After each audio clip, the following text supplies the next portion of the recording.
Thank you president ma'am. जैसे Nagpur medico की dynamic and energetic president जैसे स्वाति सारदा जी, हेल्थ जैसे इम्पोर्टेंट सब्जेक्ट की ट्रेनिंग लेकर आने वाले आज की ट्रेनर जैसी doctor Varsha Sarda ji, present and past zone officers जैसे नागपुर मेडिको के past president and all the members, और 2020 के डायनामिक सभी लीडर्स को मेरा अभिनंदन। सबसे पहले मैं इतना अच्छा इंट्रोडक्शन करने के लिए अनुष्का मैम का बहुत बहुत धन्यवाद करता हूँ। बहुत ही शानदार तरीके से उन्होंने मुझे सामने रखा। जिससे नागपुर मेडिको की प्रेसिडेंट और उनकी पूरी टीम को मैं बधाई देता हूँ कि उन्होंने कंटिन्यू पूरी टीम को लेकर अच्छी अच्छी ट्रेनिंग के द्वारा सभी को बहुत जागरूक किया है, सभी को बहुत लाभ पहुंचाया है। सभी ने इतनी अच्छी अच्छी ट्रेनिंग के द्वारा बहुत कुछ जाना है, समझा है, और इसका लाभ उठाते रहेंगे, ऐसा मेरा मानना है। जोन 9 ही नहीं, पूरे नेशनल में जिससे नागपुर का डंका बज रहा है, परचम लहरा रहा है उनके अच्छे कामों के द्वारा। 100% एफिशिएंसी में जैसे नागपुर पूरे टॉप पे है। और अगर 100% एफिशिएंसी जैसे मैं नाम ले रहा हूँ, तो 100% एफिशिएंसी में सारे जिससे कि जितने भी एरिया आते हैं, सारे में उन्होंने टॉप किया है और बहुत ही अच्छा काम सभी एरिया में वो करते आ रहे हैं। बहुत बहुत बहुत बधाई जैसे नागपुर की पूरी टीम को। साथ ही जोन 9 और नेशनल में जो भी प्रोजेक्ट मिलता है, जो भी प्रोजेक्ट या प्रोग्राम आते हैं, मैं जैसे नागपुर हमेशा बढ़ चढ़ कर हिस्सा लेता रहा है। स्वाति सारदा जी लॉकडाउन जैसे कठिन दौर में भी अपने कार्य क्षमता का भरपूर परिचय दे रहे हैं, पूरी टीम को आगे बढ़ा लेके जा रहे हैं। जो भी प्रोजेक्ट आता है उसमें ना सिर्फ आपकी पूरी टीम उसमें भाग लेती है, बल्कि पूरे अवार्ड के साथ ये आगे रहती है। नो द डिजीज के तहत आज आर्ट ऑफ शैडो के जरिए ट्रेनर मैडम जो भी सब रेडिएशन के बारे में, साथ ही साथ हम कैसे सावधानी रखकर बीमारी से बचाव कर सकते हैं, यह सब जान पाएंगे। मेरे लिए यह ट्रेनिंग इसलिए भी बहुत मायने रखती है कि अभी अभी हाल ही फिलहाल में ही मुझे इस डिजीज के जैसे अपने आज का वो है, रेडिएशन हो गया, कैंसर जैसी बीमारी हो गया, कीमो या और भी अल्ट्रासाउंड, इस सब चीज़ों से मुझे अभी बहुत सामना करना पड़ा है। तो जैसे नागपुर टीम के मैं पूरा बहुत बहुत धन्यवाद करता हूँ कि उन्होंने इतने इम्पोर्टेंट सब्जेक्ट में मुझे बुलाया। मुझे इसकी बहुत ज़्यादा ज़रूरत थी और आपने मुझे इतना सम्मान दिया, आपका बहुत बहुत धन्यवाद। अंत में इतना ही कहना चाहूँगा, स्वस्थ रहो, मस्त रहो, व्यस्त रहो। धन्यवाद। Thank you sir, thank you very much आपके इन मोटिवेशनल वर्ड्स के लिए, and thank you so much for motivating my team also. आज जैसे हम आर्ट ऑफ शैडोज के बारे में बात कर रहे हैं और अल्ट्रासोनोग्राफी, हमारे कुछ क्वेश्चंस हमारे पास आए थे, कॉमन क्वेश्चन, जैसे कि अल्ट्रासोनोग्राफी बेस्ट है या सीटी स्कैन है या एमआरआई। कई सारे सवाल हमारे मन में रहते हैं कि जब सोनोग्राफी हो गया तो फिर सीटी स्कैन क्यों किया है, या फिर कैंसर से जिस तरह से हम प्रिवेंट कर सकते हैं, तो उसके लिए हमें ये जो मोडालिटीज है ये कैसे काम आती है। तो इसके बारे में आज eminent speaker and radiologist doctor Varsha Sarda हमारे साथ है, जो हमें इस बारे में अवगत कराएंगी सभी चीजों के बारे में। अगर आपको किसी भी तरह का क्वेश्चन है तो आप चैट बॉक्स में इसे डाल सकते हैं।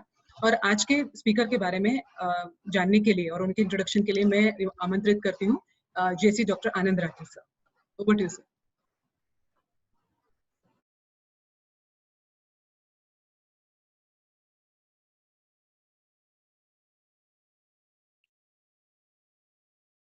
सर सॉरी, अनम्यूट कर लीजिए।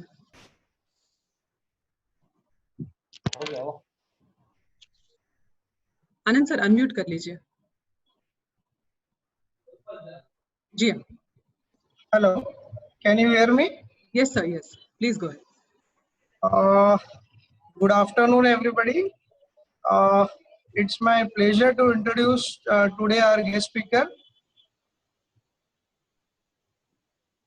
Dr. Varsha Sarda ma'am. Can you hear me?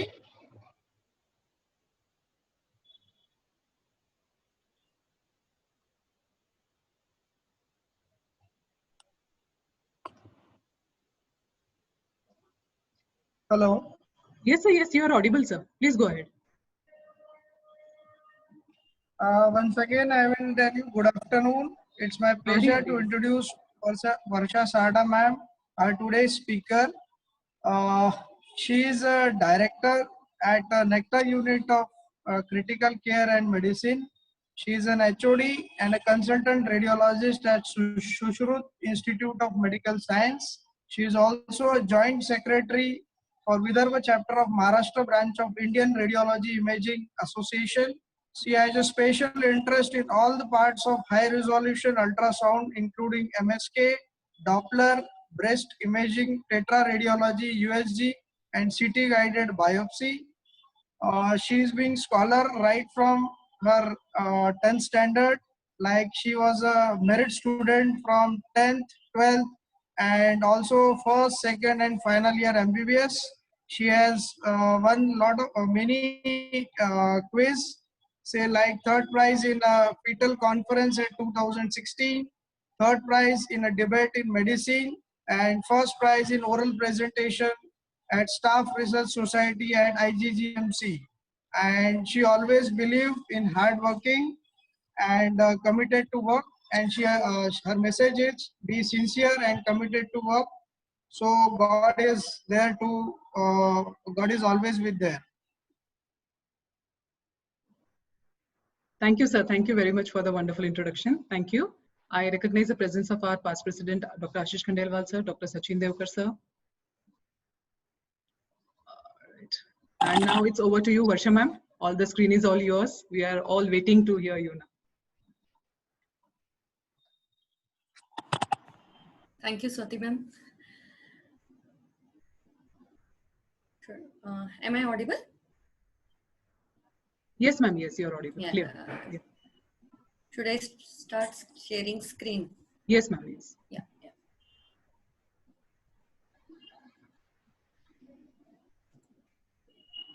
Can't see myself. A minute, please. Okay. Okay.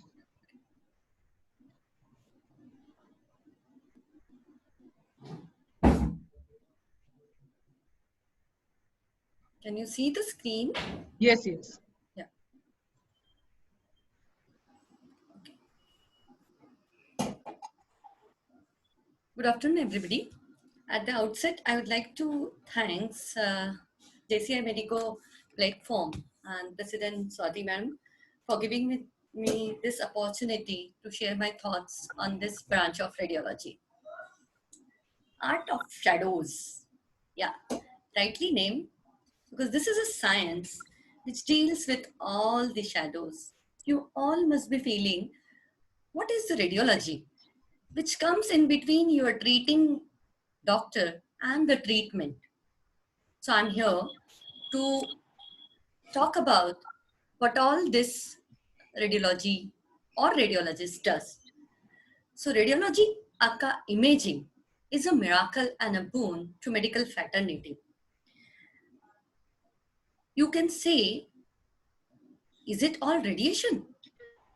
The concept started with radiation in year 1895 with the invent of X-rays by the German physicist. And directly in 1896, the first radiology unit of X-rays started in Germany.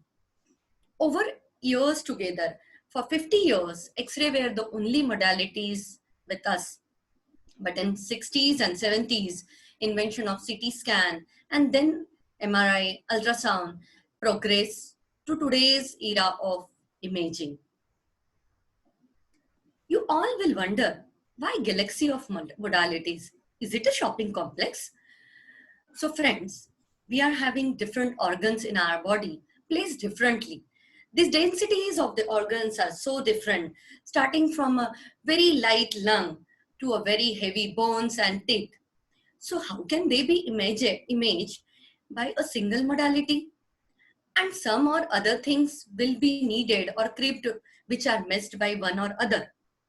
So here comes a complete platter of multiple radiological modalities from X-ray, fluoroscopy, interventional radiology, ultrasound, Doppler, mammography, CT scan, MRI, PET scan, so on and so forth. And because I said the word so on and so forth, because inventions are still happening. So this is the ever-changing branch where every time the invention happens, it changes or it improves. So whatever I have marked in pink are non-radiation things. Ultrasonography, color Doppler, and MRI. Rest all marked and labeled in white are having radiations. You all will say, if machines do everything, what a radiologist does? Because machine only take images. But yes, radiologists are the physician who specialize in performing or monitoring the scan and interpreting the results of these imaging exams.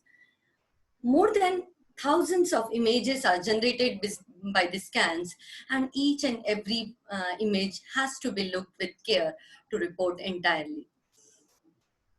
Coming to the very first modality which invented or which generated the subject of radiology is X-ray.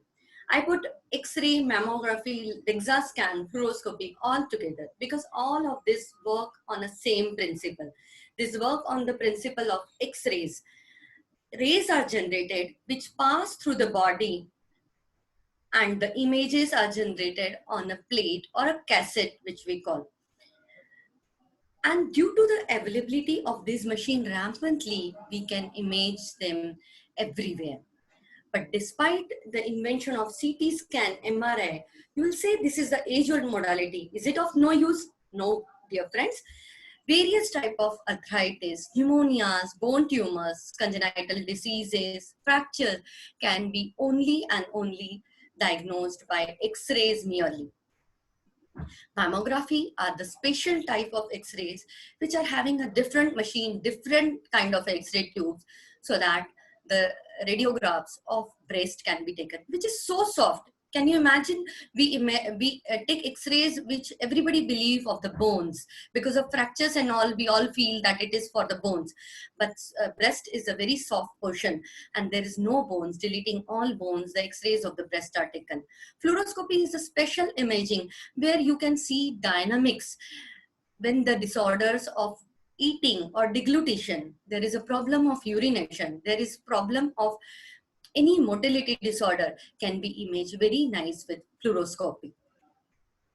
Coming to CT and MRI, these are the three-dimensional techniques. Everything previously were two-dimensional. You can see a photograph. When we used to have the cameras, we used to have a 2D photographs. Now with the advent, motion photographs have come, and with this CT and MRI. CT is a modality. The gantry may look same to a lay person or a common man, but CT is based on X-ray. There is a radiation in CT, but MRI technique is based on magnets. There is a magnetic field which generates the image. Both have a table which is called gantry, and patient is put on the gantry to be imaged, or the part is put in the gantry thing. There are advantages of every modality, and there are few shortcomings, or you can call it as a disadvantage.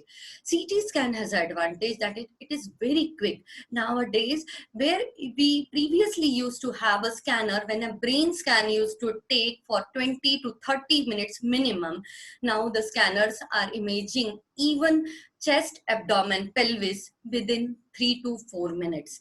So this is the speed. There are high speed scanners where this CT scans is nothing but multiple X-ray tubes are arranged to give the image of the body in slice manner, like a bread loaf is there, and you have sliced, and each and every part is examined very nicely. So as thin as 1 mm slice are generated. These scanners are more available compared to MRI. This is very effective in each and every disease. Disadvantage or shortcoming, there are radiation involved in this modality. So you cannot subject each and everybody, even if not needed, to this modality. Most of the time, you need to be empty stomach for a longer time, and contrast material is needed. Contrast material, as with any other drug, can be harmful, especially it can have a reaction, may not be every time, but 1 in 1 lakh, or it can give your kidney a harm effect. So every time before a contrast is given, creatinine level is checked. So you don't worry why it is ordered. I'm telling this because every time the creatinine order, there is a worry. Why? My doctor hasn't told me to get this checked. but this is for your benefit. If the creat level is not normal, or so we cannot give the contrast to that subject. When do you or when your doctor advise you CT scan? Almost in every disease, I can say, starting from simple headache to paralysis, from pneumonia to tumors in lungs, pain in chest to abdomen or leg, trauma to any or every part of body, almost before all the surgical procedures, CT scan can tell you the entire extent of the disease because of your 3D capacity. You are roaming inside the body without opening it. Even before joint replacement surgeries nowadays, there is a 3D planning done. So how much is the joint? How is the bone? How is the shape of the bone? So accordingly, the joints are planned or the replacement apparatus is planned. So post-surgically, you have a very good alignment. And to further see the diseases which are seen on X-rays or ultrasound modality. Coming to magnetic resonance imaging, here the magnetic field is used. The magnetic field is so powerful that I can tell you 1 Tesla is 10,000 Gauss. And the Earth's magnetic field, when we are standing straight on the Earth, is just 0.5 Gauss. So here, mostly rampant magnetic MR scanners are 1.5 to 3 Tesla, which is stronger 15,000 to 30,000 times than the Earth's magnetic field. This is important because in this scanner, you cannot take any metallic object, otherwise you can land up with these havocs. Inadvertently, if the technician or if an unknown person hears the gun, the person is not wanting to remove things and the gun has zooped from the pocket, it can tear anything because it is so powerful. The man is, you must have read in the paper, the man got stuck in the MRI gantry in between the big cylinder and the MRI gantry, and you cannot pull them out unless you diffuse these bombs or diffuse this magnet, which really takes time. So mind well, everybody, anybody cannot go inside, or if you want to go inside, you have to remove each and everything metallic, starting from your small clutches which you tie in on the hairs. Advantage of the MRI, if I say, there are no radiation. It has a better soft tissue contrast, means bones are better seen on CT scan, but when you come to soft tissue, it has better seen on a MRI scan. There are no iodinated contrast needed. There are no bone artifacts. But yes, there are shortcomings with this modality too. Longer time compared to CT scan. A minimum MRI can take 15 to 20 minutes. And if the studies are large or multiple, you can multiply those things. Claustrophobia, you cannot move inside the gantry. Even a single movement can spoil the entire sequence, which is minimum 3 to 5 minutes. So one single moment of 5 seconds can spoil the 5 minutes. Claustrophobia. Few of them must have experienced the claustrophobia. I know President Madam even. So there are remedies to it, but yes, you have to undergo then sedations or anesthesia for this. The noise is real too much. Even if we give the speakers or some earplugs. Unstable patients cannot be put to this modality for a long, because it takes a long time. And also, if there are patient is on ventilator or some machineries, the machinery have to be MR compatible to be really taken inside the gantry room. And cost and availability is of course a factor. So there are direct contraindication to this modality. People with cardiac pacemaker, implanted cardiac defibrillator, cochlear implant, cannot be ordered. Your treating person, your treating doctor cannot order this. Or even if you have missed to tell the history there, you have to, at the MR scanner reception, you have to tell this history, and you have to be diligent enough to be right. Otherwise, you'll fall in trouble. First 3 months of pregnancy, there is a relative contraindication because it's 100% risk benefit is not yet proved.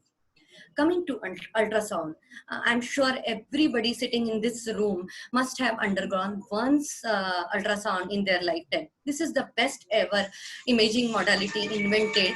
It transmits high frequency sound waves through your body, which touches the various soft tissues, and the waves which are reflected back are converted into images. The first use of sound waves was done in 1912 to detect the large cruise or ship Titanic, which was an unsuccessful event of sound waves was done. But 2D grayscale ultrasound has started in 1950s with a very good machine still day. So I can list the merits in there is a long list, but to mention some, there's no ionizing radiation. It is easily available. Head to toe scan can be done. Any part can be scanned except the inner cranium. Means brain cannot be imaged by ultrasound. Anything, eye, face, neck, thyroid, axilla, breast, chest, heart, liver, abdomen, pelvic organ, prostate, inguinal region, scrotum, limbs, joint, and skin even. There are machines with the probe. Even you can image the skin like a microscope,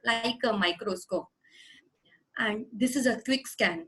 It first line modality to any diagnosis. Why I say first line modality? Because there are some shortcomings also. It is cheap. It is repeatable. Cheap as compared to MRI and CT scans, because these are the next modalities which is ordered. It requires some amount of full bladder, but almost no preparation is required in an emergency situation. And very, very effective. All age groups can be easily scanned. Most important is इसमें हम dynamic scan भी कर सकते हैं. Now coming to indication कि आपके doctor आपको कब अल्ट्रासाउंड एडवाइस करेंगे. सो किसी, जैसे मैंने कहा कि इनके जो मेरिट्स है, तो आपको किसी भी डिसीज के लिए अल्ट्रासाउंड एडवाइस किया जा सकता है. स्टार्टिंग फ्रॉम साधा पेन लेके, जैसे ही आपके पेट में दर्द रहता है तो कुछ कॉमन प्रॉब्लम्स को रूल आउट करने के लिए आपको अल्ट्रासाउंड एडवाइस किया जाता है. चेस्ट में दर्द होता है, अगर डॉक्टर को वो रिब्स का लग रहा है तो एडवाइस किया जाता है. नेक में स्वेलिंग है, फीवर है, तो कॉज ऑफ फीवर किसी एक ऑर्गन को, यूरिन में इन्फेक्शन है या यूरिनरी प्रॉब्लम्स है, स्टोन है, ब्लैडर में इन्फेक्शन है, लिवर में कहीं इन्फेक्शन हो रहा है क्या, कुछ लिम्फ नोड बड़े हैं, जॉन्डिस का problem can be predicted in the very beginning. Accident, in case of accidents, the chest and abdomen ka ultrasound can be life saving at times. Before, we cannot order each and everybody CT scan. Swelling anywhere, कहीं पे भी body में swelling है तो ultrasound से देखी जा सकती है. ब्रेस्ट के problem, hernia, hydrocele, gynaecological problem, pregnancy, ultrasound is a boon for pregnant lady. And some patient with alcohol habits, HIV, TB, cancer, ये सब सिचुएशंस में आपको सोनोग्राफी करने की एडवाइस आपके डॉक्टर आपको दे सकते हैं. Follow up of any disease, I am saying follow up of any disease क्योंकि बहुत सारे डिसीज में मल्टीपल टाइम्स आपको स्कैनिंग करना होता है. हर 3 महीने, हर 6 महीने, ऑपरेशन के बाद, या फिर कभी कुछ पस हो गया है, या 1-1 साल के बाद में ये रिपीट करना है. सो ऐसे समय जरूरी नहीं है कि आपको सीटी या एमआरआई ही रिपीट करना पड़े. सबसे पहले आपको सोनोग्राफी रिपीट करनी होती है.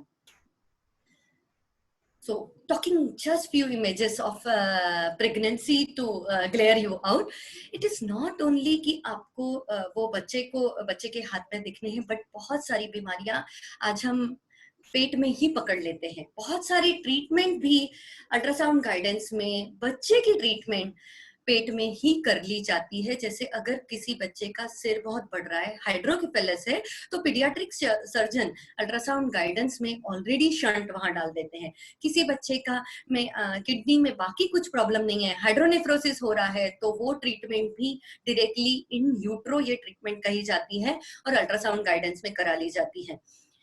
बच्चे में कोई खामियां, मेजर खामियां तो नहीं है, इनकी जानकारी भी अल्ट्रासाउंड में हम पहले से देख सकते हैं. मिनिमम आपके गायनेकोलॉजिस्ट 4 से 4 स्कैन एक प्रेग्नेंट लेडी को एडवाइस किए ही जाते हैं. सबसे पहला कि सच में प्रेगनेंसी है कि नहीं, प्रेगनेंसी कहीं बाहर तो नहीं है, यूट्रस की बजाय आपने सुना होगा कि ट्यूब में प्रेगनेंसी रह गई है, जो कि बहुत ही मेडिकल इमरजेंसी है, पेशेंट मर भी सकता है अगर नहीं डिटेक्ट हुआ टाइम पे। तो ऐसी सिचुएशन भी 6 से 8 हफ्तों की अर्ली प्रेगनेंसी में डायग्नोज की जाती है। 12 हफ्ते पे कहीं डाउन सिंड्रोम जैसे जो सब नॉर्मल बेबीज होते थे, आजकल उनका डिटेक्शन भी हम लोग, ये सब ना हो ताकि हम बाद में वो पेरेंट को लाइफ लॉन्ग वो बच्चा देख के खराब ना लगता रहे, इसलिए ये सब डिटेक्शन भी 90-95% टाइम हो जाते हैं। कोई मेजर बीमारी तो नहीं है। 3D 4D बहुत सारे लोगों ने देखा होगा, अगर प्रेगनेंसी में कभी काम पड़ा हो तो ये चीजें तो देखने में वो लेडी बहुत अच्छे से कनेक्ट कर सकती है अपने बच्चे को के उसमें वो फीलिंग डेवलप कर सकती है, and they can be happy and connected to their kid. Also twin pregnancy तो नहीं है, मल्टीपल प्रेगनेंसी तो नहीं है, ये डिलीवरी के समय हैवॉक नहीं रहते आजकल। ये आप इमेज देख सकते हैं कि ये जुड़ा हुआ बच्चा पैदा होने के बाद की इमेज है। ये जुड़े हुए बच्चे बाद में जिंदगी बिता रहे हैं, ये कहीं हेड से जुड़े हैं, कहीं छाती से जुड़े हैं, बट अल्ट्रासाउंड के द्वारा ये जब अगर पहले ही पता चल जाए तो हो सकता है टाइम रहते कुछ हम कर सके, rather than dealing with them continuously throughout life and seeing the agony of them। सिर्फ डिटेक्शन ही नहीं दोस्तों, अल्ट्रासाउंड और सीटी स्कैन के द्वारा हम लोग कुछ ट्रीटमेंट भी कर सकते हैं। किसी का कोई पस है, एब्सेस है जो कि एक्सेसिबल है, तो पूरा के पूरा ड्रेन किया जा सकता है। उस एब्सेस में ट्यूब डाली जा सकती है, स्पेसिफिकली लीवर में जब एब्सेस हो जाता है, चेस्ट में जब बहुत सारे कलेक्शन हो जाते हैं तो उन्हें ड्रेन किया जाता है। आप कहेंगे पहले तो ऐसे भी डालते थे, लेकिन देखिए जब हमको बहुत अच्छी चीजें अवेलेबल है तो न टारगेट करते हुए हम ब्लाइंडली डालना क्यों पसंद करेंगे। अगर मैंने आपको ऑप्शन दिया कि ब्लाइंडली शायद कहीं भी जा सकता है और हम लोग देखते हुए डालेंगे, तो किस चीज को पसंद करेंगे। ऑब्वियसली कोई भी रिस्क नहीं लेना चाहेगा, सेम डॉक्टरों के साथ होता है, वो भी क्यों रिस्क ले। आप कह सकते हैं कि यही डॉक्टर पहले तो बिना देखे डालते थे, पर अब जब सब कुछ अवेलेबल है तो ये तो ऐसे ही होगा कि गैस आ गया है और फिर भी लेडीज बोले हम चूल्हे रख के ही रोटियां पकाएंगे और धुएं में अपने आंखें खराब करेंगे, या फिर हम बुलक कार्ड ही राइड करेंगे। क्यों भाई, कार और एरोप्लेन से क्यों चलना है, we can have the bullock carts. So these are the procedure. Biopsies can be done, pigtails, these are the needles seen. Precisely we are putting in the same location where we want to target. This is the ultrasound probe and this is the guidance taken. There are some problems with ultrasound modalities. Everything cannot be detected. Otherwise CT और MRI invent ही नहीं होते थे, क्योंकि OBCs patient है। अगर बहुत मोटे patient है तो साउंड वेव्स बहुत पीछे तक नहीं पहुंच सकती है। कुछ पोर्शन ऑफ बॉडी ऐसे हैं कि जो छुपे हुए हैं, जो आप अल्ट्रासाउंड के थ्रू, जैसे सिर, हम सिर की बोन के थ्रू अल्ट्रासाउंड प्रोब रख के नहीं देख सकते हैं। कभी कभी गैसेस इतनी होती है कि हमारे लिए गैसेस ये सोनोग्राफी में बड़ा प्रॉब्लम हो जाती है। ऐसे सिचुएशन में नेक्स्ट मोडालिटी आपके डॉक्टर एडवाइस करेंगे कि सोनोग्राफी पे ये चीज दिख चुकी है या ये चीज नहीं दिख पा रही है अच्छे से, जिसमें गड़बड़ी होने के फुल चांसेस है, या कभी कोई चीज मिल गई है लेकिन इसके बाद इसको और डिटेल में स्टडी करना है, ये कहाँ कहाँ चिपका है, किसी का कैंसर है, सर्जरी करना है, ये कहीं और चिपका तो नहीं है, पीछे के किसी ऑर्गन्स को चिपका तो नहीं है जो ड्यूरिंग सर्जरी प्रॉब्लम हो सकता है, या सर्जरी इसमें हेल्पफुल नहीं हो सकती है। तो ऐसे सिचुएशन में सोनोग्राफी के बाद में आपके डॉक्टर आपको एडवाइस करेंगे सीटी स्कैन या MRI to see the modality in very detail. So many would say कि भाई डायरेक्टली सीटी स्कैन क्यों नहीं कर ले, क्यों सोनोग्राफी करनी है, डायरेक्टली एमआरआई क्यों नहीं कर ले, क्यों सीटी या सोनोग्राफी करनी है। No dear friends, all these modalities have one or other advantage in one or other situation.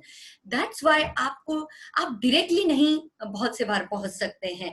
आपको अपने डॉक्टर जब आपके सिम्टम्स और साइंस देखते हैं, उस हिसाब से जो उनके दिमाग में सस्पिशन आते हैं या प्रोबेबल डायग्नोसिस बनते हैं, all these imaging techniques are confirming the diagnosis जो आपके डॉक्टर ने सोचा है। 80 to 85% ऑफ द टाइम्स मैं बोलूंगी कि वो कंफर्मेशन ऑफ डायग्नोसिस रहता है, ताकि जो ट्रीटमेंट शुरू की जाए वो करेक्ट डायरेक्शन में जाए. But 15% of time there can be new diseases, there can be rare thing which nobody has thought of, and these imaging, ये टेक्निक्स आपको एकदम से आपके डॉक्टर कहेंगे नहीं हमने तो ये सोचा ही नहीं था कि आपको ये निकल जाए और ये चीज भी निकल सकती है. सो कोई नहीं चाहेगा कि एक 6 महीने 3 महीने 1 हफ्ते का ट्रीटमेंट हो जाए और उसके बाद में आप सोचें कि क्या. सो बेसिक इन्वेस्टिगेशन एटलीस्ट किए जाते हैं. कभी कभी सेकंड लाइन इन्वेस्टिगेशन, जब बेसिक इन्वेस्टिगेशन के बाद में आपको सस्पिशन रहता है लेकिन ये इन्वेस्टिगेशन म्यूर निगेटिव नहीं, पेट दर्द बहुत है लेकिन कुछ भी नहीं दिख रहा है सोनोग्राफी में, मे भी मोटापे के कारण, मे भी गैसेस के कारण, या कुछ चीज छुपी हुई है, डॉक्टर का सस्पिशन वेरी हाई है कि यहाँ पे डिसीज होना जरूरी है, ये नॉर्मल नहीं हो सकता है, then comes the second line investigation. So you have to believe or you have to know कि we cannot jump on the fourth floor without crossing the first or second floor. So these investigation, I cannot label them USG, मतलब sonography, CT scan, MRI क्या best है. Everything has their advantage or disadvantage in a particular situation, in a particular patient or in a particular disease. पर major चीजें जो बताई है यहाँ ये चीजें ज्यादा इंपॉर्टेंट है. A word about colour Doppler भी. किसी कलर डॉपलर, ये चीज आपको कलर इमेजेस नहीं मिलेंगे, ये सोनोग्राफी का एक्सटेंडेड पार्ट है. इसमें ब्लड फ्लो देखा जाएगा, आप जिस पार्ट का कलर डॉपलर एडवाइस है. होल बॉडी कलर डॉपलर नहीं हो सकता है. अगर बच्चे का प्रेगनेंसी के समय कलर डॉपलर है तो बच्चे को ब्लड फ्लो बराबर हो रहा कि नहीं, लिवर का कलर डॉपलर है तो उस समय बराबर हो रहा कि नहीं, किडनी का है, आपके क्लॉट्स, पैरों के क्लॉट्स, पैरों की नलियों के क्लॉट्स बहुत अच्छे से पता चलते हैं. डायलिसिस का पेशेंट है, उसमें अगर फिस्टुला प्लान करना है उस समय भी कलर डॉपलर इंपॉर्टेंट है. कहीं क्लॉट है, कहीं ब्लॉकेजेस है मेजर आर्टरीज में, गले की नसों में, पैर की नसों में, हाथ की नसों में, ये सब इससे पता चलता है. सो this line is important. You have to bring all the previous report if you are going for repeated scan. If you are happening to go, your body is same, your disease is same, we need to follow it, we need to see it, whether it is progressing, whether it is improving, वो ठीक हो रहा है नहीं हो रहा है. कभी कभी आपको शंका होती है, पहला रिपोर्ट देख के मैडम आप सब वही रिपोर्ट लिख देंगे या रेडियोलॉजिस्ट वही रिपोर्ट लिख देंगे. Mind you friend, this is a science which has an evidence. It is all image based. The images can be reproduced. So previous scan you have to bring. Coming to a very very important point, why scans are costly? You all must be worried. सबको लगता है यार ये इतना महंगा क्यों है, इतना महंगा क्यों है. So friends, very important slide.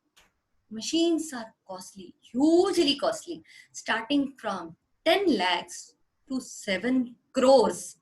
You hear it right, 7 crores. Apart from machines, ये सेटअप भी सारा radiology setup exact dimension, exact protocol, exact norms के हिसाब से ही तैयार होता है. इसके रूम साइजेस डिफाइंड है, इस रूम की वॉल थिकनेस डिफाइंड है, इस वॉल में अगर सीटी स्कैन है, एक्सरे है तो लेड शील्डिंग डिफाइन है. अगर आप जो सादा ग्लास देख रहे हैं किसी सीटी स्कैन रूम में, वो सादा ग्लास नहीं है, उसमें लेड डला हुआ है, ग्लास में लेड डला हुआ है, लेड ग्लास होते हैं, दरवाजे में लेड शील्ड डली हुई होती है. ऐसे इनके नॉर्म्स हैं. इसके साथ की एडेड चीजें हैं, camera, scanner, computer system, PACS, everything is costly. It is a teamwork. Alone radiologists are not doing anything. There are technicians which are skilled worker, very very skilled worker, highly paid worker. Recurring cost films की होती है, contrast की होती है, वो भी costly है. Annual maintenance charges है. एक पूरे जब इतनी बड़ी बड़ी मशीनें हैं तो any entrepreneur can understand कि इनके annual maintenance charges कितने huge होंगे. Huge load of electricity होता है. And repeated upgradation of technology होता है. Anything, any technology cannot last for more than 4-5 years. I say you have to upgrade the softwares in that. So coming to the next session, I wanted to have real focus on this topic. Cancer cancer cancer, हम सब डरे हुए हैं. मैं भी सुनती हूँ तो डर जाती हूँ, तो ऑब्वियसली लेमैन भी डरा हुआ है. कैंसर सुनते से हम डर जाते हैं. पर सिर्फ डरते हैं कि हम इसमें कुछ सच में जानना चाहते हैं और इसे प्रिवेंट करना चाहते हैं और इसका अवेयरनेस स्प्रेड करना चाहते हैं। बिकॉज दोस्तों, डर के आगे ही जीत है। Awareness is a first step towards any battle and then comes the preparedness. We will be talking today about the awareness for breast cancer because radiology एक modality है जहाँ पे हम लोग breast cancer को अर्ली पकड़ने के लिए बहुत कार्यरत है, बहुत काम कर रहे हैं। ब्रेस्ट कैंसर, अगर कुछ फैक्ट्स जानेंगे तभी हम इसका सीरियसनेस समझेंगे। फैक्ट्स ये है कि ग्लोबली 8 में से 1 लेडी को ब्रेस्ट कैंसर है। Every 2 minutes in entire world breast cancer is detected, and every 13 minutes one woman is dying of breast cancer, and early detection is a key to this disease. हमारे India में भी पहले हम सोचते थे ये सिर्फ वेस्टर्न कंट्री का डिसीज है, बट आप सब भी इससे सहमत है कि इंडिया में भी rural as well as urban population में ये बढ़ रहा है। We have every 4 minutes one breast cancer detected, every 4 minutes one breast cancer is detected, and हम 28 लेडीज अगर बैठी है तो 1 लेडी को ब्रेस्ट कैंसर होने की संभावना है। It is very very important to understand these figures. There are some myths about breast cancer, specifically breast cancer. सभी लेडीज लोगों को लगता है, घबराहट इसलिए होती है कोई भी अगर स्वेलिंग है ब्रेस्ट में तो वो कैंसर है। No dear friends, relax, 80% are non cancerous, but you have to get it detected where you fall in. आप 20% के कैडर में है कि 80% के कैडर में है, सिर्फ घबरा के नहीं होगा। दूसरा एक फैक्ट है, जेंट्स लोगों को लगता है ब्रेस्ट कैंसर सिर्फ लेडीज में होता है। My dear males, 1 in 1,249 men can have breast cancer. This is a small figure, but also important. Only females with family history can have breast cancer. नहीं, सिर्फ फैमिली में अगर ब्रेस्ट कैंसर है तो ऐसा नहीं है कि आपको कैंसर होने की संभावना है, इससे आपकी रिस्क बढ़ जाती है। आप सोचते हैं मैं बहुत ही यंग हूँ, मुझे ब्रेस्ट कैंसर नहीं हो सकता। फ्रेंड्स, अभी के कैंसर 25 to 50 की एज ग्रुप में हमारे 50% ब्रेस्ट कैंसर डिटेक्ट हो रहे हैं, और जो यंग एज का कैंसर है वो ज्यादा एग्रेसिव, ज्यादा खराब, ज्यादा बड़ा होके पता चल रहा है। So this is worrisome. किसी किसी को लगता है बच्चे अगर है तो ही ब्रेस्ट कैंसर होता है। It is totally wrong.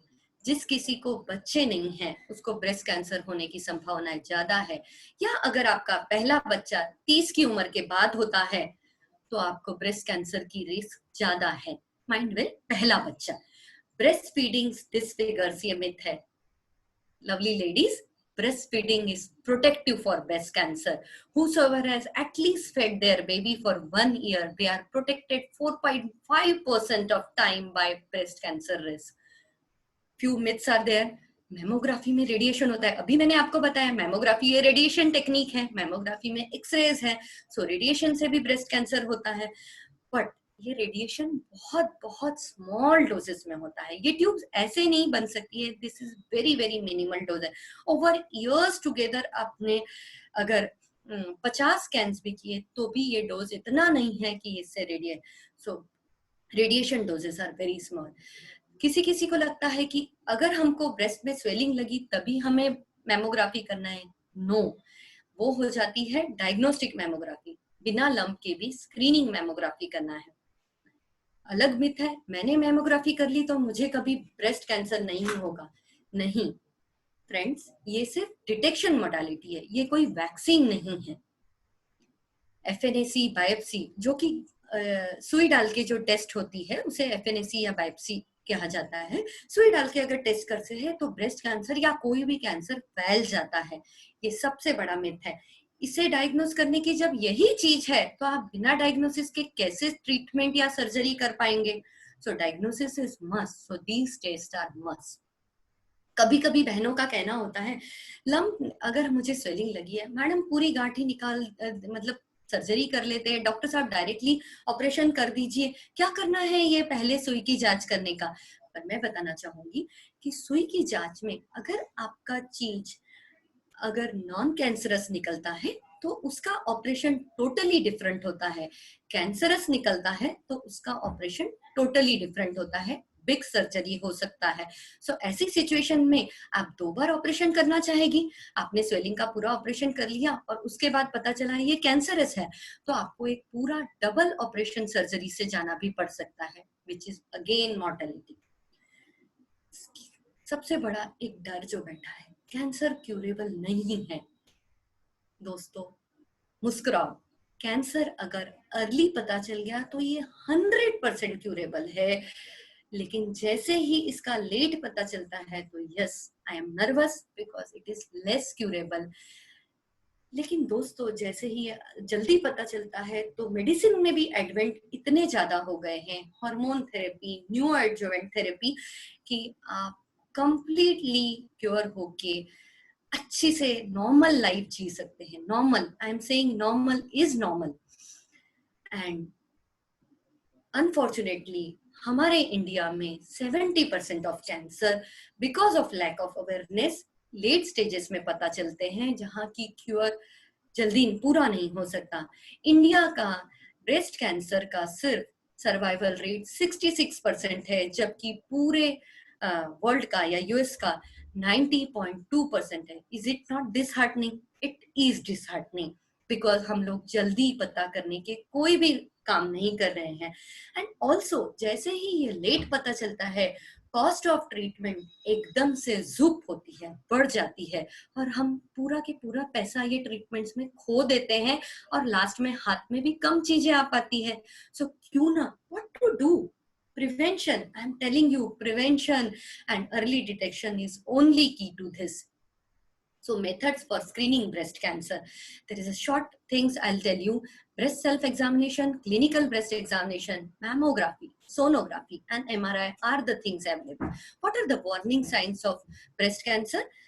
कोई गांठ होगी, swelling है, आपके breast का shape change हो रहा है, निपल से डिस्चार्ज आ रहा है, कहीं तो कुछ खिंचाव दिख रहा है, निपल अंदर जा रहा है, लाल कलर हो रहा है, इस तरह के सिम्टम्स होते से आपको तुरंत रिपोर्ट करना है। आप कब रिपोर्ट करोगे? अगर आप सेल्फ एग्जामिनेशन करते हो तभी तो करोगे। आप कभी कभी कोई लेडीज आके कहती है साल भर से लग रहा है, this is very bad. Breast self examination एक लेडी को सीखना बहुत जरूरी है, घबरा के नहीं हो सकता है। आपको मंथली करना है, मेंसेस के बाद करना है। पोस्ट मेनोपॉजल वुमेन जिनके मेंसेस नहीं आ रहे या प्रेग्नेंट लेडी, इन्हें भी करना है। सो इन्हें मंथ की किसी डेट को डिसाइड कर लेना है, हर महीने की उस डेट पे ब्रेस्ट एग्जामिनेशन सेल्फ करना है। बाथरूम में कांच के सामने खड़े होके, कोई न रहे, अकेले में ये एग्जामिनेशन करना है। You can go on net and see self examination, you can see the slides or YouTube video. I cannot at present tell you in detail in this seminar because of lack of time, but this is a breast self examination से आप बहुत जल्दी अपने doctor के पास पहुंच सकते हैं। Next thing आती है, आपने आपके डॉक्टर से, जो भी आपके गायनेकोलॉजिस्ट या ब्रेस्ट स्पेशलिस्ट है, उनके पास में एग्जामिनेशन करा लेना है। फिर ये सब होने पे मैमोग्राफी फ्रेंड, डायग्नोस्टिक मैमोग्राफी, अगर आप सिम्टम्स के साथ आ रहे हैं so already you may be little late. Screening mammography is asymptomatic. हमें जब कोई सिम्टम नहीं है, as a screening there is a slide I will be telling you कि स्क्रीनिंग किस किसने करना है। ये भी स्क्रीनिंग मैमोग्राफी होती है आपका साइकिल खत्म होने के बाद। साइकिल के समय या बहुत लेट आप आएंगे तो ब्रेस्ट कैन बी पेनफुल। जिस दिन आपको ये स्कैन के लिए जाना है, आपने कोई भी डिओड्रेंट, परफ्यूम या पाउडर नहीं लगाना है उस पार्ट को। Coming to sonomammography, nowadays sonomammography is what? It is the sonography of a breast like any other sonography. ये भी पेनलेस प्रोसीजर है, इसमें कोई रेडिएशन नहीं है। यंग लेडीज भी वेरी इजीली कर सकते हैं, जो कि जिन्हें हम मैमोग्राफी नहीं करते हैं बिकॉज ऑफ डेंस ब्रेस्ट। और कभी कभी मैमोग्राफी के बाद में, या मोस्ट ऑफ द टाइम मैं कहूंगी मैमोग्राफी के बाद ये करने की जरूरत पड़ सकती है। जब कभी कोई स्वेलिंग है तो वो पानी की गांठ है या सॉलिड गांठ है, ये पता करने के लिए, या जिस तरह बताया गया गाइडेड प्रोसीजर करने के लिए, और यह इजीली अवेलेबल है। देयर इज सम शॉर्टकमिंग, ये बहुत टाइम टेकिंग प्रोसीजर है। You can have more time then, you may need more time than any पेट का सोनोग्राफी, गले का सोनोग्राफी से दुगना से तिगुना टाइम लग सकता है, बिकॉज ये माइन्यूट डिटेल प्रोसीजर है। एमआरआई ऑफ ब्रेस्ट भी होता है, ये प्रॉब्लम सॉल्विंग केसेस में होता है। हर कोई एमआरआई ब्रेस्ट के लिए नहीं जा सकता है। हाई रिस्क वुमेन में या फिर सोनोग्राफी और मेमोग्राफी में फाइंडिंग्स इक्विवोकल है, मतलब ये भी हो सकता वो भी हो सकता, ऐसी जब फाइंडिंग है तो प्रॉब्लम सॉल्विंग केसेस में एमआरआई भी लग सकता है। बट इसके high false positive means cancer न होते हुए भी कैंसर की संभावना लगना। और इस स्टडी में कॉन्ट्रास्ट एक दवाई जरूर से जरूर देनी ही पड़ती है। सो अब ये सब जानने के बाद में what should be plan of action. So screening recommendation है रूटीन एवरेज रिस्क पॉपुलेशन के लिए। एवरेज रिस्क में आप हम सब कोई जिन्हें फैमिली हिस्ट्री नहीं है। सो ब्रेस्ट सेल्फ एग्जामिनेशन 20 के बाद में हर लेडी ने मंथली करना है। Clinical breast examination 3 yearly 20 to 45 की एज ग्रुप के बीच में। Between 45 to 75 annual sonomammography and mammography. High risk patients में ये सब स्क्रीनिंग 10 साल पहले शुरू हो जाता है। या छोटे में कहूँ तो यदि आपके फैमिली में हिस्ट्री है, आपकी मदर को या किसी को जिस समय उनका डिटेक्शन हुआ है उसके 10 साल पहले उनकी बेटियों को ये स्क्रीनिंग करना जरूरी है। हाई रिस्क फैक्टर क्या क्या है? फैमिली हिस्ट्री है, अर्ली पीरियड्स अगर लेडी के शुरू होते हैं या लेट तक पीरियड चलते हैं तो आप हाई रिस्क में आते हैं। डेंस ब्रेस्ट है, आपको कोई बच्चा नहीं है, आपने ब्रेस्ट फीडिंग नहीं की है, या किसी बीमारी के लिए आपको हार्मोनल थेरेपीज लेना पड़ा है, या आप डायबिटीज के पेशेंट है, ये सब हाई रिस्क फीमेल्स है। जैसा मैंने कहा कि मेल्स भी रिस्क है ब्रेस्ट कैंसर के लिए। सो ब्रेस्ट टिश्यू हर इंसान में पैदा बर्थ के समय होती है। लेडीज में ये ग्रो हो जाता है प्यूबर्टी के समय, जेंट्स में नहीं। सो मेल्स में भी ब्रेस्ट टिश्यू होता है। तो जहां कहीं एस्ट्रोजन एक्सपोजर होता है, मींस प्रोस्टेट कैंसर के लिए अगर आपको ऐसी कुछ हार्मोनल थेरेपी लेनी पड़ी, या liver disease, cirrhosis, alcoholic patient जो रहते हैं जिनका लिवर सिकुड़ जाता है, ऐसे पेशेंट में ब्रेस्ट कैंसर के चांसेस है।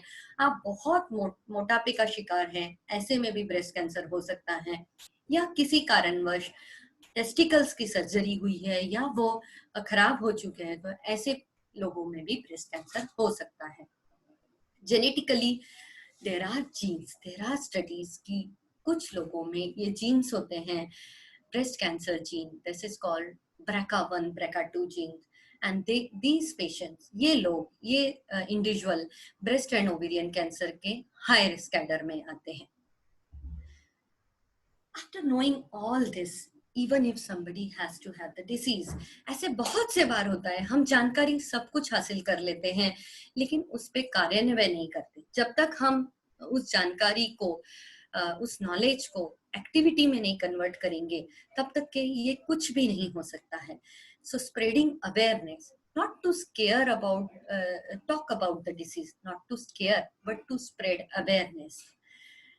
हम लोग जो भी ब्रेस्ट कैंसर सर्वाइवर्स है, अगर ये आपको बताएंगे कि ब्रेस्ट कैंसर भी कंप्लीटली ट्रीटेबल है तो वैसे ही अवेयरनेस बढ़ता जाएगा।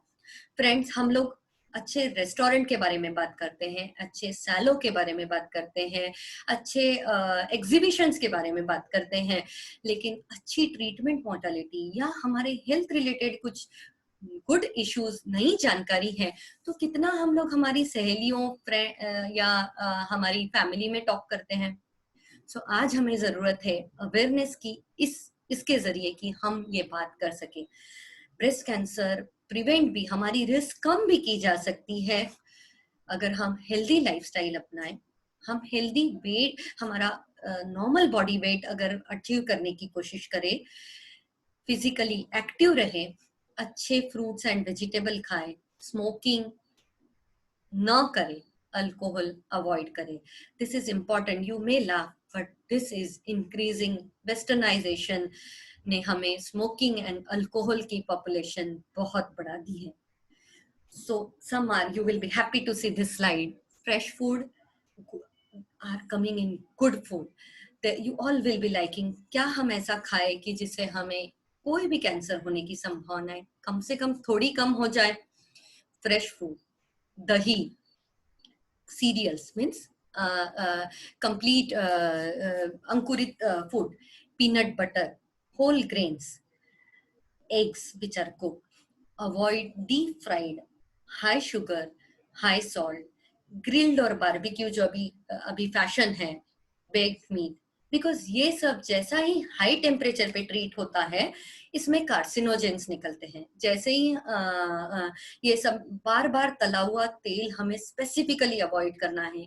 एक बार अगर तेल 350 डिग्री के ऊपर पहुंच गया वो मार्ग्रेन में कन्वर्ट हो जाता है and that is highly carcinogenic. So तेल जब भी हम लेडीज लोग फ्राई करने के लिए यूज करती है तो once use that much only in your kadhai which is needed for that moment and rest should be discarded. Just 2-3 slides about other common cancers, gynecological malignancies, prostate cancer, liver cancer, ये सब भी cancer है जो radiology के द्वारा early detect किए जा सकते हैं, इसीलिए आज हमने इसमें इंक्लूड किए हैं। लिवर कैंसर स्पेसिफिकली अगर हम बात करें, हेपेटाइटिस बी के मरीज बहुत बढ़ चुके हैं। अगर डॉक्टर खंडेलवाल सर यहाँ पे मौजूद होंगे, आशीष सर, तो ही मस्ट बी नोइंग कि हेपेटाइटिस बी ब्लड डोनेशन के बाद भी कितने लोगों में या पाया जाता है।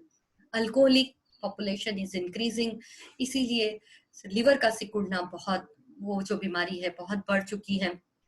ऑटोइम्यून डिसीजेस भी बढ़ चुके हैं, डायबिटीज के कारण भी लिवर का सिरोसिस होता है। सो ये सब पेशेंट को जरूरी है, जैसा ही लिवर सिकुड़ता है सो उसके चांसेस, उसमें कैंसर होने के चांसेस बढ़ जाते हैं। सो इन सब पेशेंट्स को regular checkup, regular blood test करना बहुत जरूरी है, ना कि सिर्फ बीमार होने पे या तकलीफ होने पे। से some gynecological, what comes in gynecology, uterus, ovary, tube, cervix, vagina, ये सब अगर कैंसर्स की संभावना है ये, तो ये काफी कॉमन सिम्टम या वेग सिम्टम से प्रेजेंट कर सकते हैं, जिसे हम कहेंगे कि अरे ये तो मुझे बहुत दिन से हो रहा है, लेकिन इनको आप नजरअंदाज मत कीजिए। सिंपल ब्लोटिंग, फुल लग रहा है, आपका नीचे का पेट फुल लग रहा है, लोअर एब्डोमिनल में कुछ तो डिस्कम्फर्ट है, आपके ब्लीडिंग का पैटर्न बदल चुका है, यूरिन जाने का पैटर्न बदल रहा है, बार बार उठना पड़ रहा है, मेनोपॉज आने के बाद भी ब्लीडिंग हो रहे हैं, वजाइना से डिस्चार्ज हो रहा है, अनवांटेड लॉस, वेट कम हो रहा है या आपकी भूख कम हो रही है, या लेडीज कभी कभी जो ब्रेस्ट कैंसर के ट्रीटमेंट में टैमोक्सिफेन नाम के ड्रग्स पे रहते हैं, ऐसे मरीजों, ऐसे इंडिविजुअल्स में, ऐसे लोगों में गायनेकोलॉजिकल कैंसर, स्पेसिफिकली यूट्रस जो बच्चादानी है उसकी इनर लाइनिंग के कैंसर की संभावनाएं बढ़ जाती हैं। इसीलिए आपके डॉक्टर ईयरली आपको सोनोग्राफी एडवाइस करते हैं। कितने बार ये देखा गया है जब ये सब स्क्रीनिंग टेस्ट नॉर्मल आते हैं हमें दुख होता है। मैंने पेशेंट्स को देखा है दुख मनाते हुए। Friends, it is time to celebrate, don't आपको वो पैसा जाने का दुख है, लेकिन आपका सेलिब्रेशन करने का टाइम है कि आपको कुछ बड़ी बीमारी नहीं निकली। तो ऐसे करते हुए कभी कभी लोग 1-2 साल ये चीजें फॉलो करते हैं एंड देन अरे यार ये तो वेस्टेज ऑफ मनी है। No friends, this is not wastage. जिस समय जिस किसी का पता चल गया है उससे जाके पूछिए कि वो कितना खुश है।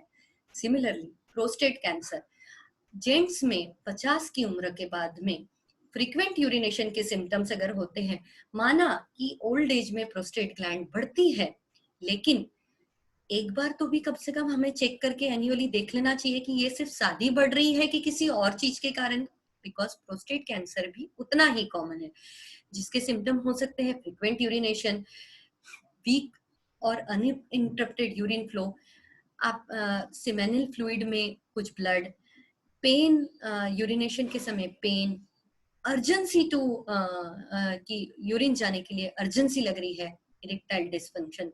So this can be very common symptom. ये इन्वेस्टिगेट करने की जरूरत है, आपको डॉक्टर को मिलना बहुत जरूरी है, ना कि इन्हें नजरअंदाज करें। So at the end, I'll be only wanting to conclude with a thought-provoking thing. Human body also needs maintenance, servicing. Our Creator has made us so priceless, but we are not taking good care of ourselves. We are only doing repairs, no maintenance services. So think and act before it is too late, dear friends. Thank you for your patience listening. Stay healthy, stay fit, stay home, stay safe. Thank you. Wonderful information, Varsha ma'am. It was truly a very informative session. I think आपने सभी aspects के बारे में हमें बहुत detail में बताया है, right from screening to prevention, and अगर कोई है disease तो उसको किस तरह से हम कौन सी modality, कौन सी disease में help होती है, इसके बारे में आपने बहुत ही डिटेल में और बहुत simple language में हमको explain किया. I think it was a wonderful session by you. Just I have 1 or 2 questions with me. अगर किसी को भी कोई सवाल है तो आप चैट बॉक्स में इसे डाल सकते हैं, चाहे वो किसी मोडालिटी के बारे में हो या आपको अगर ऐसा लगे कि कोई क्वेश्चन आपके सॉल्व नहीं हुए हो तो आप उसको चैट बॉक्स में डाल सकते हैं. एंड मैडम जैसे जिस तरह से बता रहे थे claustrophobia, it's really true. Claustrophobia, I am sure lot of people must be relating with that because I myself suffer with lot of claustrophobia when it comes to MRI.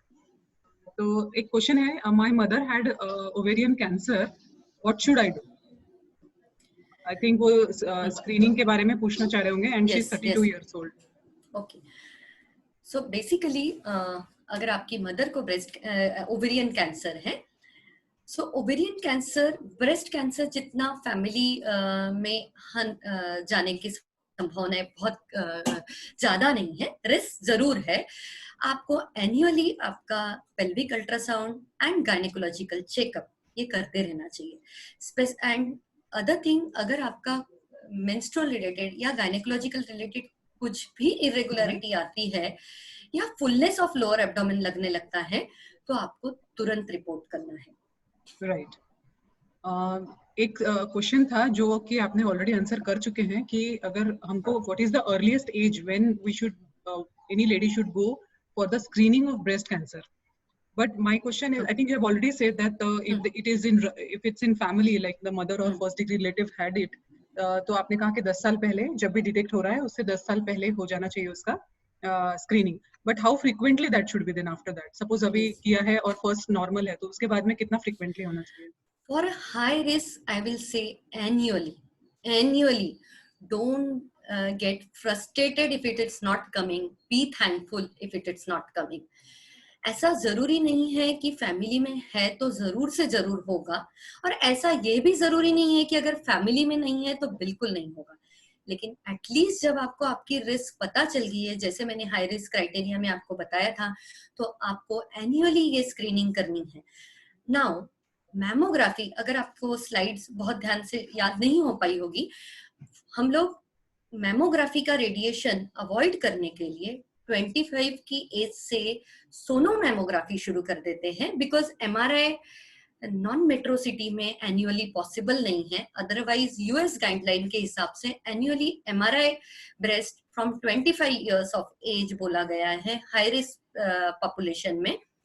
लेकिन India या at least semi metro city like us, we can have 25 years की age से sonomammography and from the age of 45, because radiation को यहाँ हम over burden नहीं करना चाहते, ऐसी हाई रिस्क को और एक रिस्क से मल्टीप्लाई नहीं करना चाहते.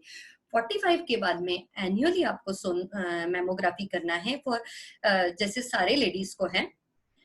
हाई रिस्क ग्रुप को कम से कम 60 तक के ये एनुअली करना है. एवरेज रिस्क और रूटीन पॉपुलेशन को 55 तक एनुअली, फिर उसके बाद में every 2 yearly till 65, and then it is like 3 yearly or not only at the time of symptoms. Yeah, thank you so much, ma'am. Very well answered. Now next question is, I think that's all the questions we have in the chat box also. If patient is having dental implants, it should be removed. Okay, I think that's a suggestion. Yes. When if it is a fixed implant, it cannot be. If it is not fixed implant, a removable implant, it must be removed. In a fixed implant, there will be artifact to that area. ऐसे ही situation में फिर कभी कभी होता है, अगर आपको mouth के कैंसर के लिए एमआरआई दिया गया है, हर डॉक्टर अब पूरा के पूरा माउथ में जाके, बिकॉज दांत आजकल इतने सुंदर बनने लग गए हैं कि वो इम्प्लांट वाले हैं क्या ये देखते से पता नहीं चलते। पेशेंट को पता नहीं रहता है कि उसे बताना है मेरे इम्प्लांट के दांत हैं, बिकॉज पेशेंट को उस समय पता नहीं रहता है मुझे एमआरआई एडवाइस होगा और मेरे एमआरआई में आर्टिफैक्ट आ सकते हैं। जैसे ही अगर फर्स्ट स्कैन ऑफ एमआरआई होता है और आपका सपोजिटली इस रीजन का कैंसर ही सस्पेक्टेड है, आपको एमआरआई एडवाइस किया है मोडालिटी, एंड यही आपके 3-4 दांत या एक दांत भी इम्प्लांटेड है, तो वहां बहुत सारा आर्टिफैक्ट आएगा। उस समय रेडियोलॉजिस्ट आपके एडवाइस्ड डॉक्टर को फोन करके बोलेंगे सर ये मोडालिटी से बिल्कुल भी इंफॉर्मेशन नहीं मिलेगी, बिकॉज जो एरिया ऑफ या जो रीजन ऑफ इंटरेस्ट है वो पूरा ब्लैक हो जा रहा है, तो इसकी बजाय ऐसे समय में CT scan can be equally informative. ठीक है? Right, absolutely. One common question which we always get as an obstetrician is pregnancy में बार-बार सोनोग्राफी करने से या जैसे हम 3 to 4 एडवाइस करते हैं तो क्या उसका बेबी पे असर होता है? Very nice question. I was really expecting this to come. No. जैसा कि मैंने पहले ही कहा, अल्ट्रासाउंड वेव्स इसकी बहुत स्टडीज हो चुकी है कि जो अल्ट्रासाउंड साउंड वेव्स जा रहे हैं ये आपके बच्चे में म्यूटेशन तो ना कर सके, बिकॉज बाकी किसी तरह से तो कोई हार्म नहीं हो सकता है, तो सिर्फ म्यूटेशन। तो there are lot many studies, lot many trials being done on thousands of animals and then on female means human being also, कि इससे कोई म्यूटेशन नहीं होता है। And then there is always a concept of risk versus benefit. Any thing which is giving you detection, अगर आपकी risk और benefit अगर आउटरेज हो रहे हैं तो कोई रिस्क है ही नहीं।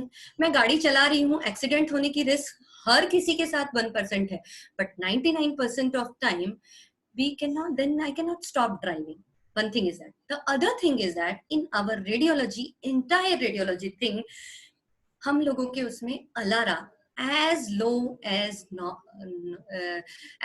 as possible, reasonably achievable, ALARA principle, if you google it, ALARA principle है। चाहे वो एक्सरे रहे, चाहे सीटी स्कैन रहे, चाहे एमआरआई रहे, चाहे सोनोग्राफी रहे, हमें उतनी ही देर वो चीज का यूज करना है जितने से हमारा डायग्नोसिस पॉसिबल है। And then the detection of things are so high in pregnancy that means benefits are very, very high. So Swati madam can also agree with this thing. Yes, definitely, but it's better to hear from a radiologist. I think, yes. Ma'am, it was truly a wonderful session, and you have covered almost everything so well. I really thank you. And as of now, we cannot see any other questions. So I think we move towards the end of the session now. Today our secretary madam is busy, so I would like to give the vote of thanks. I really thank our speaker for today, Dr. Varsha Sada madam, for enlightening us with so many aspects of radiology and clearing so many myths and facts about radiology. I thank our chief guest, ZVP Madhav Sharma sir, for joining us and motivating us and the whole team. Thank you, sir. I thank all the past presidents who joined us, all the JCs and non-JC members, all the delegates from other organizations also. Really thanks for joining today. And this talk will be uploaded on the YouTube as we have done it for our previous Know Thy Disease series. So you can watch it again on JCI Nagpur Medico 2020 YouTube channel. So signing off from here. Thank you very much for joining. Thank you. Thank you.